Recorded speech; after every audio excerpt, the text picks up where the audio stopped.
E aí, gente maravilhosa, como é que estão vocês? Estamos aqui de volta, então, essa semana para falar sobre um signo de transformação, um signo de morte e renascimento. Estamos aqui para falar sobre sexualidade e para falar sobre obstinação. Estamos aqui para falar dele, o signo quiçá mais odiado por mais pessoas que eu já tenho visto, mas é um dos signos que eu mais tenho dentro do meu coração, e é o Escorpião. Yay! Escorpião é o signo onde a gente reconhece as nossas sombras, onde a gente vê livremente o que está oculto. E quem que gosta de falar sobre a morte? Quem gosta de falar sobre tabus? Quem que gosta de encarar sua verdade nua e crua, né? De reconhecer que tem sua sombra? Pouquíssimas pessoas gostam realmente de fato disso, então elas fazem o quê? Rejeitam, tem nojo, um monte de coisa assim. E eu acho um absurdo isso. E com esse vídeo eu espero mudar a mente de vocês. Então quando a gente entra na questão escorpiana, a gente já está falando primeiramente do que? Autocompreensão. Principalmente de autocompreensão, tá, gente? Nós estamos falando de força interior, de intensa vontade. Estamos falando realmente de um processo alquímico que, diferente de Virgem, eu falei que Virgem e Escorpião são signos que estão bem ligados, eles estão muito ligados. Por quê? Virgem a gente tem um alquimista, mas alquimista do corpo, então ele vai se preocupar com questões físicas. Já o Escorpião, ele é o alquimista das emoções, então ele vai se preocupar com as questões sentimentais. Com a água, né? Porque ele é um signo de água. Então ele vai falar do inconsciente, ele vai falar de complexos psicológicos enraizados na infância, ele vai falar de distúrbios psicológicos que a gente tem, ele vai falar sobre os nossos demônios interiores que a gente recusa e adora rejeitar, e que é a pior coisa de todas, né? Porque quando a gente rejeita, a gente torna essa coisa mais real. E na verdade a gente tem que compreender, né, autocompreensão, né, compreender esses demônios, aceitá-los, abraçá-los, colocar eles no coração e então reintegrá-los a nós, e assim a gente se empodera. Então, gente, uma maneira muito legal da gente falar sobre o Escorpião é fazendo esse link com Virgem, porque é muito legal fazer esse link. Você se lembra do mito de Virgem? Eu falei sobre o rapto de Perséfone. Se você não viu, entra ali na descrição, na playlist, onde que tem todos os nossos vídeos. Gosto de falar nossos porque, né, eu sou libriana, então eu adoro falar tudo nós. Então, onde tem os nossos vídeos sobre todos os signos já feitos até então. E assiste Virgem, porque daí lá a gente vai falar mais sobre o rapto de Perséfone, sobre a visão virginiana. Aqui a gente vai falar do mesmo mito, só que sobre a visão escorpiana. O que acontece? Acredita-se que quando que a gente tem um relacionamento muito intenso com alguém, muito profundo, a gente acaba nos desmontando, nos dissolvendo. Porque através de um relacionamento profundo, a gente encara os nossos demônios interiores. A gente encara o que há de pior em nós. E olha para essas coisas, a gente bate de frente com essas coisas, a gente começa então a dissolver o nosso ego, a gente começa a dissolver as questões enraigadas no nosso ser, e a gente começa a então observar o que a gente pode melhorar, na verdade, ou a gente começa a aceitar que a gente tem defeitos através da união com o outro. É um signo então que ele vem logo depois do casamento, né, que é Libra, essas são as associações. Então agora a gente vai falar de tudo que se constrói junto. Tudo que se constrói através do outro, através do vínculo. Por quê? Porque Escorpião vai falar de sexo. E quando a gente fala de sexo, a gente fala de vínculo. Perséfone era uma virgem, totalmente superprotegida pela sua mãe. E ela só toma poder e se torna mulher quando ela casa com o seu abusador. Por que é tudo branco desse jeito? Me desculpe, mas vai ficar assim. Tá branco. Fazer o quê, né?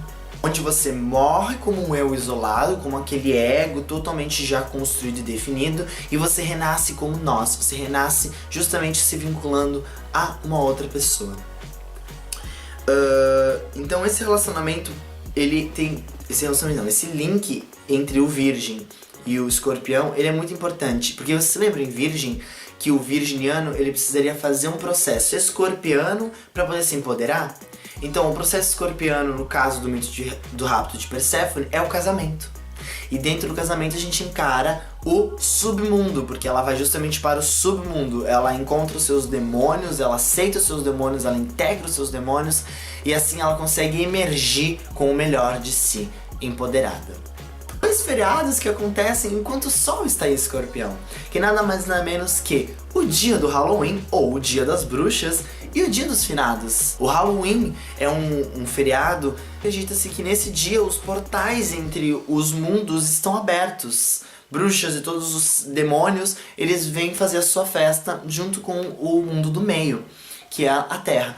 Então, gente, tem tudo a ver, porque Escorpião tem livre acesso entre esse mundo, entre o submundo. É ele quem rege o submundo, é Plutão quem rege o submundo, que é quem rege Escorpião. Então, essa questão de linkar o mundo do meio com o submundo é totalmente escorpiana. E isso já revela uma coisa muito legal, que é o escorpiano sabe que todo mundo tem um lado sombra. O escorpiano sabe que todo mundo tem um lado sombra. E aí nós vamos chegar na questão de que o escorpiano, ele desconfia de muita gente, principalmente de quem não demonstra o lado sombra, porque ele sabe que todo mundo tem um lado sombra. E aí ele vai se tornar o investigativo, ele vai até o fundo daquela pessoa lá, do submundo daquela pessoa, até descobrir qual que é a sombra daquela pessoa, porque ele sabe que aquela pessoa tem uma sombra. A questão do Dia dos Finados, né? Porque o Dia dos Finados, ele justamente, ele é comemorado no Sol em Escorpião, é porque Plutão fala sobre morrer e renascer. Não morrer e renascer, ou desencarnar e encarnar, né? É o morrer e renascer de si. São os processos psicológicos que a gente passa. Então, quando a gente faz a morte de alguma coisa, de algum eu, que nem a gente morre no casamento, né? O eu isolado, e a gente renasce como uma outra coisa, melhorada. Linkado com o símbolo da Fênix, que morre queimada e renasce das cinzas. E outra coisa que eu quero falar pra vocês é assim, esse preconceito, esse julgamento da vingança do escorpião, na verdade estamos falando de um escorpiano que ainda não se empoderou da sua capacidade de cura e da sua capacidade de transformação. Por quê? Porque vocês concordam comigo que a diferença entre o remédio e o veneno é a dose? Então, o escorpião que utiliza esse veneno que ele tem dentro dele para remédio, para curar, para se transformar e transformar os outros, ele não vai ter tempo de querer se vingar das outras pessoas. Agora, um escorpião que não descobriu essa capacidade, ele se torna a sombra. E então ele vai usar esse veneno justamente como veneno, ele vai usar uma dose alta e vai começar a querer, não de fato ir lá e se vingar, não. Mas ele vai desejar todo o mal pra essa pessoa, ou essa pessoa vai morrer pra ele. Ele vai simplesmente ignorar a existência dessa pessoa. Essa pessoa não é capaz de ser um ser humano pra mim, aos meus olhos. Então essa pessoa morre pra mim. Isso é bem escorpiano e eu duvido que os escorpianos que estão assistindo esse vídeo não vão se identificar com isso, né? Uma pessoa que foi lá e te decepcionou muito, ou que quebrou sua confiança, ela morre pra você, né não? Isso é bem escorpiano, gente. Outra coisa, essa questão morreu pra mim é extremamente extremista, ótimo, né Pedro? Você se redunda toda hora. Mas é extremista, e muito escorpiano cai na questão extremista. Então ou ele vai querer matar a pessoa, querer justamente se vingar, ou ele vai simplesmente ignorar a existência dessa pessoa. São os extremos. O escorpião, a gente está falando de extremidades, é ou tudo ou nada ou tudo. Então é isso aí, gente. Espero que vocês tenham gostado. Esse signo é muito maravilhoso. Ele é um signo linkado com sexualidade. Ele também é um signo muito linkado com sadomasoquismo. Por isso estou usando coleira, estou usando dourado, unhas e tal. Porque eu queria, né, entrar na vibe do signo. E é isso aí. Um beijãozinho pra vocês e até o próximo vídeo.